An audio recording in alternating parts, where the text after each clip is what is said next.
BJP सरकार ने मिटा दिया मुगलिया नामो निशान। सपाई अखिलेश का क्यों छलका मुगलिया प्यार।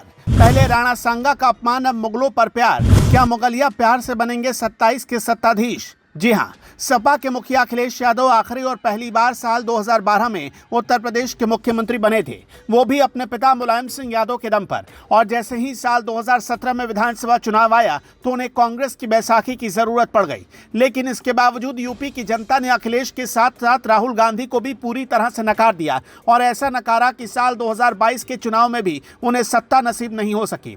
और अब सपाई नेताओं को लगता है कि साल 2027 का विधानसभा चुनाव जीतकर अखिलेश यादव 27 के सत्ताधीश बनेंगे। लेकिन जिस तरीके की राजनीति सपा मुखिया अखिलेश यादव कर रहे हैं, उसे देखकर लगता है 27 तो छोड़िए, 2032 में होने वाले विधानसभा चुनाव में भी उन्हें सत्ता नहीं मिलने वाली। दरअसल यूपी में मुसलमानों का एक बड़ा वोट बैंक है और अगर इस वोट बैंक पर सबसे ज्यादा नजर किसी पार्टी की रहती है तो वो है सपा बसपा कांग्रेस, और जिसका सबसे बड़ा उदाहरण है साल 2022 का विधानसभा चुनाव, जब भारी संख्या में मुसलमानों ने समाजवादी पार्टी और इन सभी को वोट दिया। शायद यही वजह है कि सपाई मुखिया अखिलेश यादव मुगल प्रेम से बाहर नहीं निकल पा रहे, क्योंकि ये बात वो भी जानते हैं कि आज भी मुसलमान का एक बड़ा वर्ग मुगलों को अपना हीरो मानता है। और शायद इस वर्ग को खुश करने के लिए सपा नेता रामजी लाल सुमन ने देश के हीरो राणा सांगा को गद्दार तक कह दिया और अखिलेश उनके खिलाफ आज तक कोई कार्रवाई नहीं कर सके।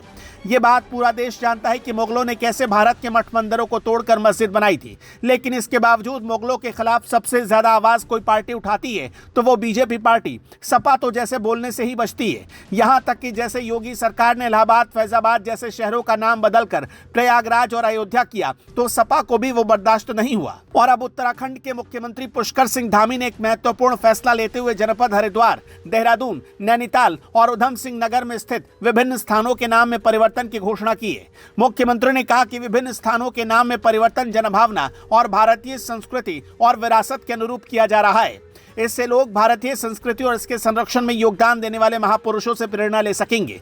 मुख्यमंत्री की घोषणा के अनुसार हरिद्वार जनपद में औरंगजेबपुर का शिवाजी नगर, गाजीवाली का आर्यनगर, चांदपुर का ज्योतिबा फुले नगर, मोहम्मदपुर जट का मोहनपुर जट, खानपुर कुरसली का अंबेडकर नगर, इंदरीशपुर का नंदपुर, खानपुर का श्रीकृष्णपुर, अकबरपुर फाजलपुर का नाम विजयनगर कर दिया गया है। देहरादून जनपद में मियांवाला का रामजीवाला, पीरवाला का केसरी नगर, चांदपुर खुर्द का पृथ्वीराज नगर, अब्दुल्ला नगर का नाम दक्ष नगर किया गया है। जनपद नैनीताल में नवाबी रोड का अटल मार्ग, पनचक्की से ITI मार्ग का नाम गुरु गोवलकर मार्ग किया गया। उधम सिंह नगर में नगर पंचायत सुल्तानपुर पट्टी का नाम बदलकर कौशल्यापुरी किए जाने की घोषणा की गई तो अखिलेश यादव इस पर भी बौखला गए और सवाल उठाते हुए सरकार के फैसले पर तंज कैसे किया, उत्तराखंड का नाम बदलकर भी उत्तर प्रदेश 2 कर दीजिए। अखिलेश यादव की ये सब बयान बता रहे हैं कि मुगलों के नाम पर रखे गए इलाकों के नाम बदलने पर उन्हें कितनी तकलीफ हो रही है, जबकि ये बात पूरा भारत जानता है कि जिन मुगलों ने मंदिरों को तोड़ा और हिंदुओं पर अत्याचार किया, उन मुगलों का नामो निशान मिटाए जाने पर भला उन्हें इतनी तकलीफ क्यों हो रही।